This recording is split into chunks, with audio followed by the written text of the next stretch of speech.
Political comments are causing major uproar in an Ohio city.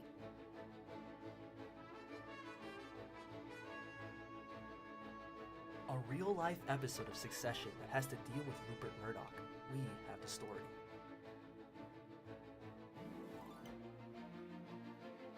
How a local food pantry is working to help people in spite of inflation.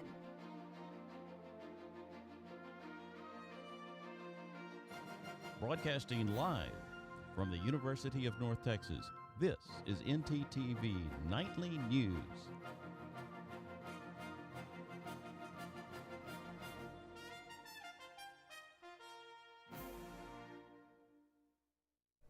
Good evening, and thank you for joining us on ntTV Nightly News. I'm Grace Grimes. And I'm Jose Moreno.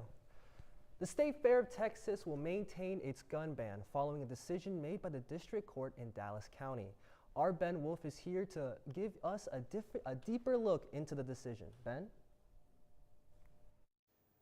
Thanks, Jose. The State Fair of Texas will continue its gun ban following a district court order today. Texas Attorney General Ken Paxton sued the State Fair when they declared the event would be gun-free. Today's ruling against Paxton's suit clears the way for the gun ban to take effect. The ban was put in place by fair officials after a shooting last year that injured 3 people. And although the State Fair takes place on city property, the State Fair is run and operated by a private organization renting the property from the city. Because of this, they are allowed to put a gun ban in place, and the city nor the state has the authority to remove it. The State Fair begins September 27th, a week from now. I'll see you there. Back to the desk. Thanks, Ben. A different type of political turmoil is happening in Ohio. The city of Springfield has received several bomb threats after former President Donald Trump falsely said last week that migrants from Haiti were eating residents, cats, and dogs. Now, Trump and other politicians are promising to visit Springfield, which could make the situation there worse. Reporter Laura Aguirre has more. A lot of stress. There are more bomb threats unfolding right now. Community and city leaders in Springfield, Ohio, bracing for yet another day in a political firestorm. Our goal is to get back to normal. A goal that may have to wait as the rhetoric and misinformation targeting Haitian immigrants in that city intensifies. They came in illegally.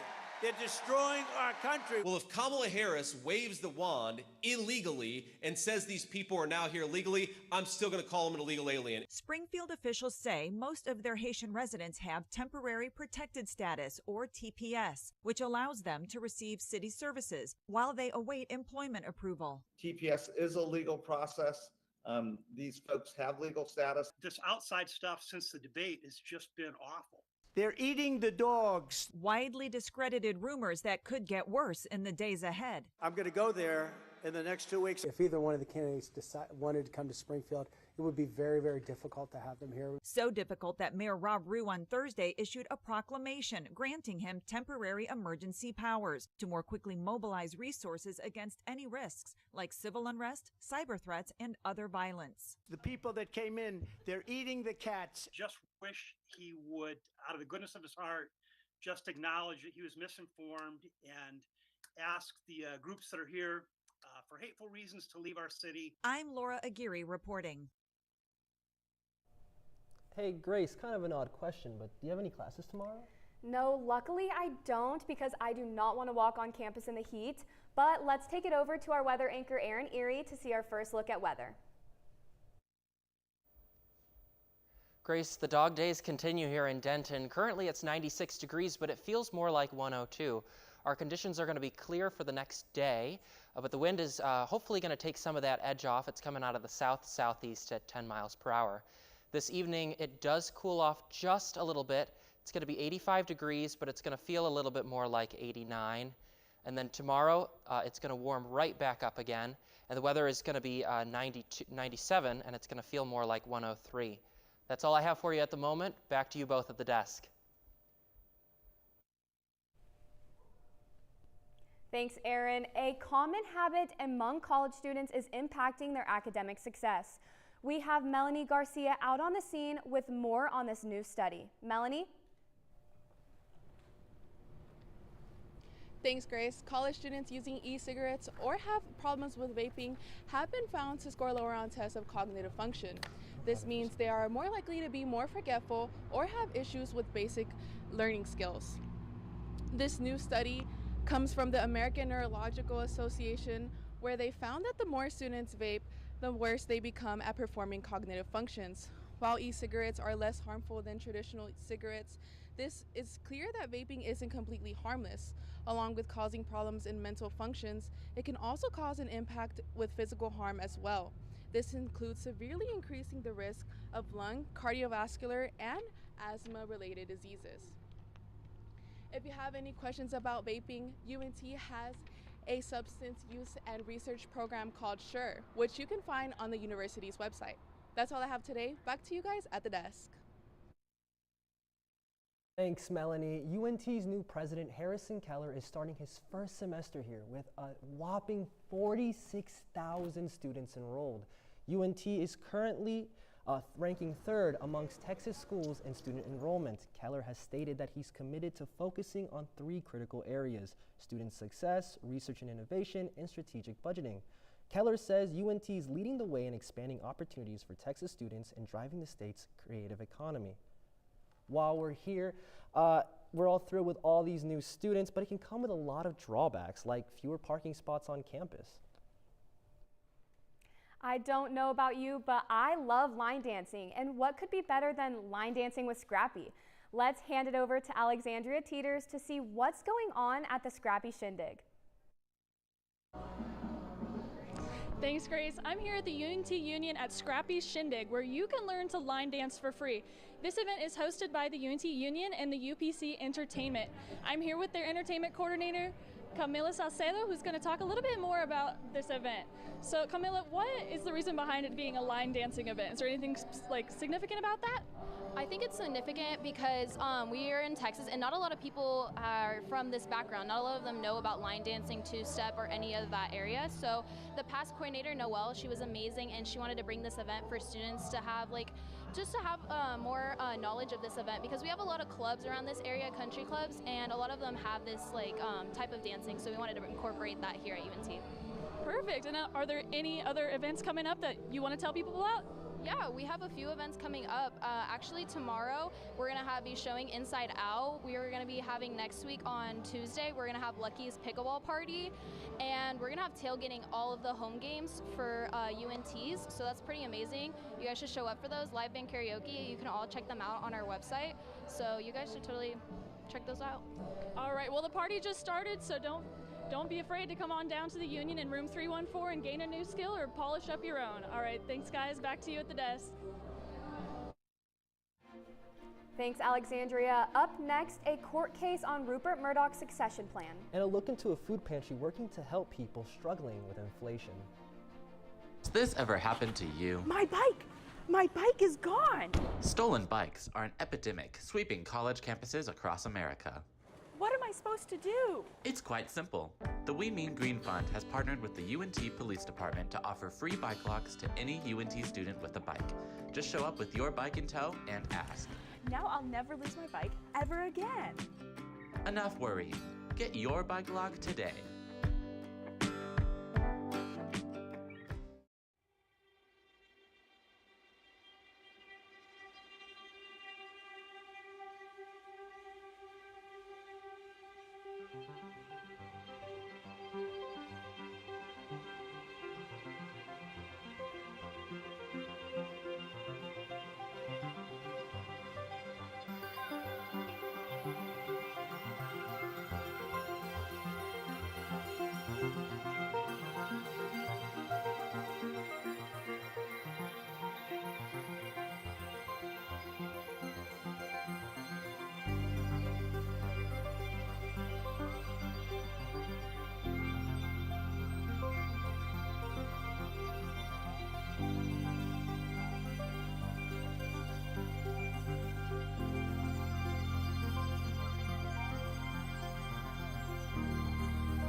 we may be closer to seeing how a fight is playing out over control of the Fox News media empire.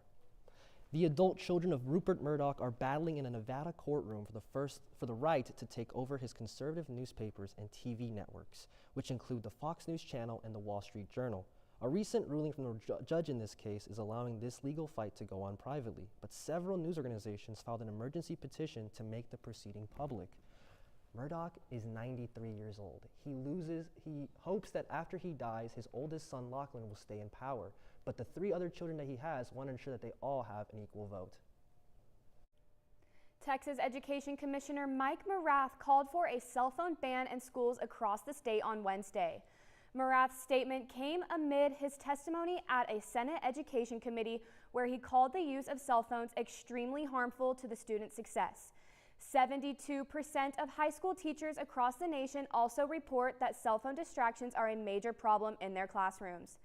So far, 7 states have passed laws that ban or restrict cell phone usage in schools. You know, it's been a while since my phone has been hit by an Eagle Alert. I always wondered where they went. Well, here is Ian Valderas with a huge update on Eagle Alert. The UNT Eagle Alert system is back and will once again serve as a way for the administration to contact and inform students of important announcements. Students should be on the lookout for the first test of the Eagle Alert system, which will be happening tomorrow. Students can update their phone numbers on their MyUNT accounts. Besides that, the test tomorrow, the Eagle Alert system will send alerts throughout the year if campus is closed due to weather or in the case of a health or state emergency. The messages are sent will not only notify you of the current emergency, but also inform you on what action you should take. The Eagle Alert system is operated by the Everbridge company and will be able to serve other Texas universities as well as this one. That's all I have for you today.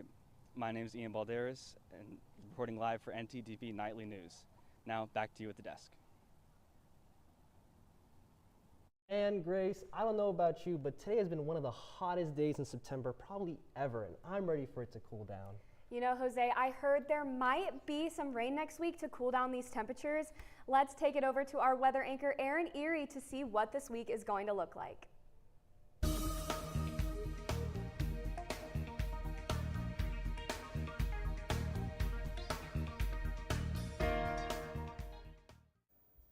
Well, Grace, just bear with me because today it was a hot one, so let's take a look at our current conditions across North Texas. Warmest here in Dallas at 99, and Fort Worth was around the same at 98. Up towards the north of North Texas, we have Gainesville and Sherman both at 97, but Paris and Sulphur Springs are at 95 and 96. Moving on to our Texas state map, Amarillo is definitely going to be the hottest, hitting the triple digits at 101.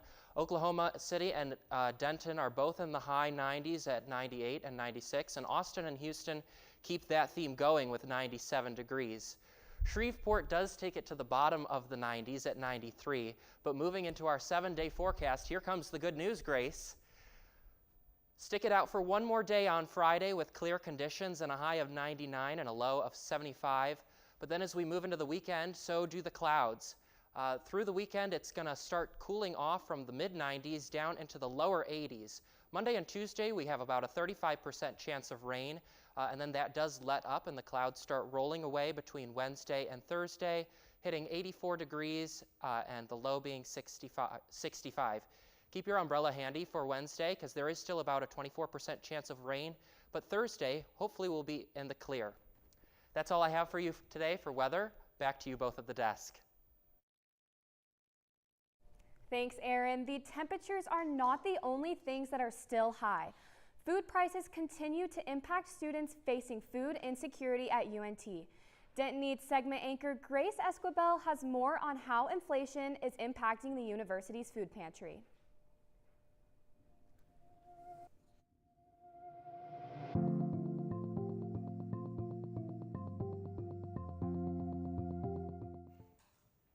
Thanks, Grace. Over 30% of college students experience food insecurity. Their lack of access to food can impact their success at school and in their personal lives. Inflation has driven up food prices, leading more students to turn to UNT's food pantry. Here's a closer look at how the need for the food pantry has shifted. The UNT Food Pantry was first established in 2015 for students facing food insecurity to have access to groceries once a week. After COVID and recent years of increasing inflation rates, the need for the food pantry services have increased. We've definitely seen an increase in need, and I'd go further to say it's not just about the increase of food prices, but also housing prices, especially even like transportation and just general cost of living. We've seen a significant increase every year since the pandemic started. This increase is also due to the population at UNT growing each year.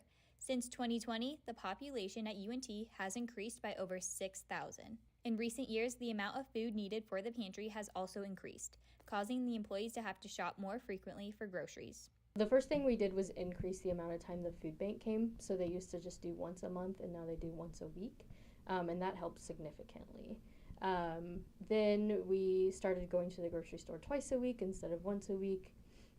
And then we also got access to a larger vehicle so we could fit more food from the grocery store to bring here. So we've definitely reached different challenges to try to increase the amount of food that we've been given. Volunteers and employees help to unload and unpack the food delivered by the Tarrant County Food Bank each week. Shipment in from the food pantry, it usually takes like half an hour to get it all in, maybe another hour to get everything unpacked, sometimes longer. But when we're just doing a smaller refill run from like Sam's Club or something, then I feel like it takes around like 10-15 minutes to bring it inside, maybe 30 more minutes to unload it. National inflation rates are decreasing, but the need for the food pantry is still present. The current national inflation rate is 2.5%, which is slightly down from last month. However, food prices are likely not going to go down anytime soon. Luckily for UNT students, the food pantry is open all week except Thursdays and Sundays from 10 to 5 and on Saturdays from 10 to 3. That's all for Denton Eats. Back to you guys at the desk. Thanks, Grace. When we come back, we have a cool opportunity to show off your rides. And a new partnership involving an unlikely couple, a pro football team, and an airliner. Craving something fresh, flavorful, and made just for you? Look no further than Avesta, your go-to destination for a delicious, full-service dining experience. Dive into our customizable omelets, expertly crafted by our talented cook Jonathan, who guarantees every bite is perfection. All our dishes are handmade, prepared with only the freshest ingredients. Explore our assembly line where you can choose from any of our globally inspired dishes or customize your plate. It's that easy. And let's not forget dessert. Indulge your sweet tooth with treats from Clark Bakery. With convenient payment methods including card or flex, it's the perfect dining spot for any occasion. Quench your thirst with our wide selection of drinks. Just hand your drinking card to our friendly waiter, and they'll bring your beverage of choice right to your table. When you're done savoring every last bite, our attentive staff will whisk away your tray.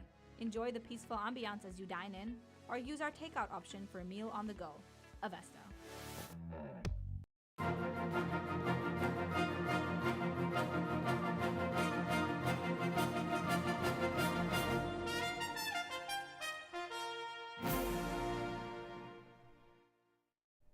Get ready to rev up your engines because the DFW area has so many opportunities to showcase your cool cars. Let's check it out.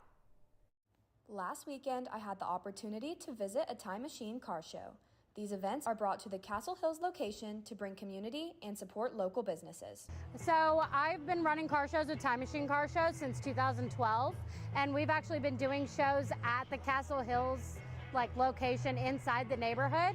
And so last year they asked us, since they built this new location, to come out here and run shows here twice a year. So we do one in the spring and one in the fall, just kind of as a thank you, and then bringing support to the local businesses as well. Many car owners have had their vehicles for most of their lives and now have turned their love for it into a fun hobby. I've had it since 1976, but I bought it my senior year in high school.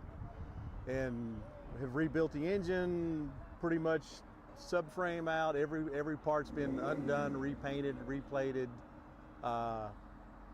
I don't drive it that much. It's got like 80,000 miles on it, but it's a hobby, really. It's an expensive toy.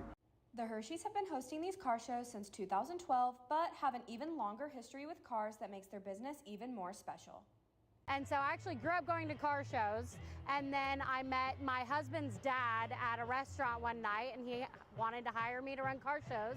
And then I met my husband, and we got married, and now we do this as a full-time job, so.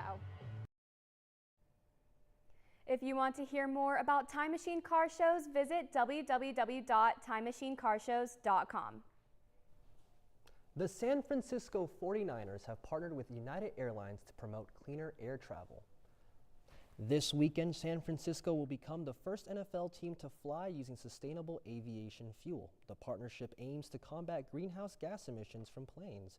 The 49ers say using sustainable fuel is an important step to reducing their carbon footprint. United is also the first airline to create a goal of reaching a net zero emissions by the year 2050. I heard it's been such a crazy week with sports, and it's only Thursday. I also heard Arch Manning is taking the helm over at UT Austin, but hey, here's Marvin Diaz-Vela with some more information on that. Thanks, you two. When we come back, as Manning destined to finish the rest of his career as UT's starter, what was saying farewell to sports and NBA expansion? Coming up next. So a man's been walking in the desert for days at a time. He finally comes across a bar and orders a Coke. That's not funny. Eh? Eh?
Willis Library, located at the University of North Texas. It has computers, printers, and the building is open 24/7. By going online, you can book up to an hour of reserved space in one of the many private study rooms. Many of them are equipped with whiteboards, a table, and a TV to hook up to your computer. Textbooks can be checked out for free with a student ID. They also have many of these in ebook forms. This is still a library, so always remember to be quiet and respectful of other surroundings, especially in certain places where talking is not allowed. For example, the 3rd and 4th floor are completely quiet. As you can see, Willis Library has many options for students, with it offering many media sources and staying open all the time.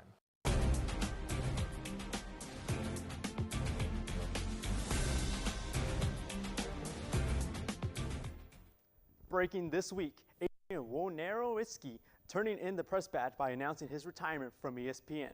His most notable news being the first to break Kevin Durant's decision to the Warriors in 2016, and the first to break down Kawhi Leonard's trade to the Raptors in 2018. Coach, look forward to what you see outside of sports, especially outside of ESPN. Does this last name ring a bell? Down at UT Austin, Arch Manning, Eli and Peyton Manning's nephew, will continue to start for the Longhorn football team against UL Monroe on Saturday, especially after scoring 5 touchdowns against UTSA. While we wish Quinn Ewers a speedy recovery, we definitely can't wait to see more Manning content on the field. Seattle, I'm sorry, but that NBA team isn't coming anytime soon. As the NBA finalized streaming rights to Amazon Prime Video, Commissioner Adam Silver announced recently that the NBA expansion plans are not front and center just quite yet, but hopes are the expansions would occur in 2027 to 2028 season, according to CBS Sports. Meanwhile, Seattle and Las Vegas are frontrunners. I'm crossing my fingers for a team in Mexico City. Thanks, that's all the time I got. Back to the main desk. I really wish I was line dancing at the Scrappy Shindig right now, so let's hand it back over to Alexandria Teeters to see how this event is going.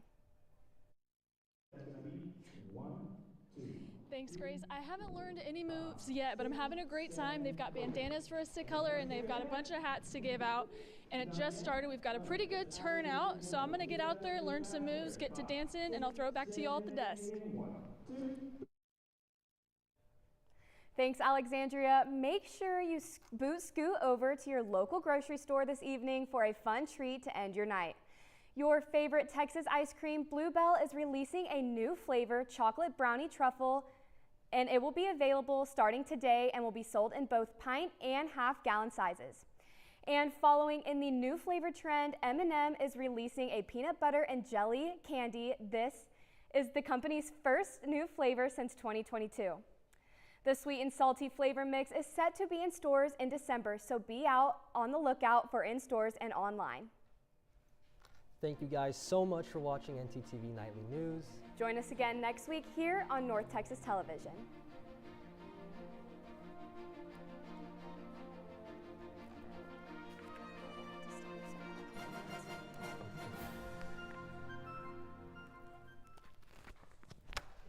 Don't hate on yourself.